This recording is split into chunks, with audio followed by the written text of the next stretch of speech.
സാധാരണഗതിയിൽ ഇതുപോലെ കോമൺ ആയിട്ടുണ്ടാവുന്ന ഒരു തെറ്റിദ്ധാരണ അല്ലെങ്കിൽ ആൾക്കാർ എപ്പോഴും ഒരു നമ്മുടെ ഒ പിയിൽ വന്ന് പറയുന്നത്, ഡോക്ടറെ എനിക്ക് സൈനസൈറ്റിസ് ആണ്. അത് ഒരു തലവേദനയാണെങ്കിലും പല്ലുവേദനയാണെങ്കിലും എല്ലാം ഫസ്റ്റ് പേഷ്യൻ്റ് അതിനെ കാണുന്നത് ഒരു സൈനസൈറ്റിസ് ആണ്. സൈനസൈറ്റിസ് എന്താണെന്ന് നമ്മൾ മനസ്സിലാക്കിയാൽ തന്നെ ഇതിൻ്റെ കുറേ നമ്മുടെ ആ ഒരു കൺഫ്യൂഷൻ മാറും. സൈനസൈറ്റിസ് എന്ന് പറഞ്ഞു കഴിഞ്ഞാൽ നമ്മുടെ തലയിലുള്ള പല എയർ കമ്പാർട്ട്മെൻറ്റ്സ്, ഇവിടെ ഒരു സൈനസ് ഉണ്ട്, ഫ്രോണ്ടൽ സൈനസ് തന്നെ, ഇവിടെ മാക്സിലറി സൈനസ്, ഇവിടെ എത്മോയിഡ്സ്, തലയുടെ പുറകിലായിട്ട് സ്ഫീനോയിഡ്. ഈ സൈനസുകളെല്ലാം ആക്ച്വലി എയർ ഫിൽഡ് സ്പേസസ് ആണ്.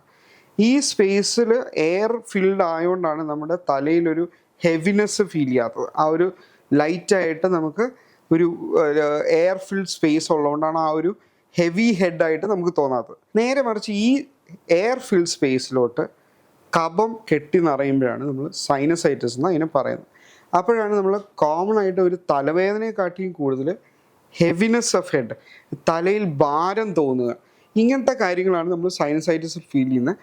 അതൊരു ലെവലിൽ കൂടുതലാവുമ്പോഴാണ് നമുക്ക് സിവിയർ ആയിട്ടുള്ള തലവേദന കാര്യങ്ങളിലോട്ട് നമ്മൾ പോവുക. അതേപോലെ തന്നെ ഈ മാക്സിലറി സൈനസ്, അതായത് ഈ കവിളിലുള്ള സൈനസിൽ കഫം കെട്ടി കൂടുതലാകുമ്പോൾ അതിൻ്റെ പെയിൻ നമുക്ക് പല്ലിലും അറിയാൻ പറ്റും.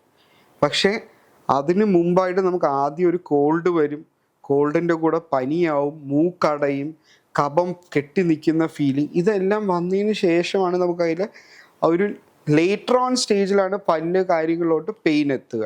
ആൾക്കാരുടെ പെർസ്പെക്റ്റീവിൽ ഒരു തലവേദന എന്ന് പറഞ്ഞാൽ അല്ലെങ്കിൽ തലയ്ക്ക് ഭാരം എന്ന് പറഞ്ഞാൽ അവരാദ്യം അതിന് സൈനസൈറ്റിസ് ആയിട്ടാണ് കോൺട്രിബ്യൂട്ട് ചെയ്യാറ്. ഞാൻ നേരത്തെ പറഞ്ഞ പോലെ സൈനസൈറ്റിസിന് ടിപ്പിക്കലായിട്ടുള്ള ഫീച്ചേഴ്സ് ഉണ്ട്. ഈ പറഞ്ഞ മൂക്കിൽ കഫക്കെട്ട്, മൂക്കടവ്, ഇത് ഒരു തലയ്ക്ക് ഭാരം, ഇതെല്ലാം വന്നതിന് ശേഷമാണ് നമ്മൾ ഈ തലവേദന കാര്യങ്ങൾ അനുഭവപ്പെടുക. നേരെ മറിച്ച് മൈഗ്രെയിനിൽ ഒരു ഡൾ ഹെഡേക്ക് അല്ലെങ്കിൽ ഒരു തലയ്ക്ക് ഭാരം മാത്രം, ലൈറ്റ് കണ്ട ഇറിറ്റേഷൻ, സൗണ്ട് കേട്ട ഇറിറ്റേഷൻ, ഈ പറഞ്ഞ പെട്ടെന്ന് ദേഷ്യം വരിക, ഇതെല്ലാം മൈഗ്രെയിൻ്റെ ഭാഗമായിട്ട് നമുക്ക് ഉണ്ടാവാം. അത് വരുമ്പോൾ ആൾക്കാർ എപ്പോഴും ചോദിക്കും, ഡോക്ടറെ പക്ഷെ ഞാൻ അങ്ങനെ മൈഗ്രെയിനിൻ്റെ തലവേദന അല്ല ഇത്.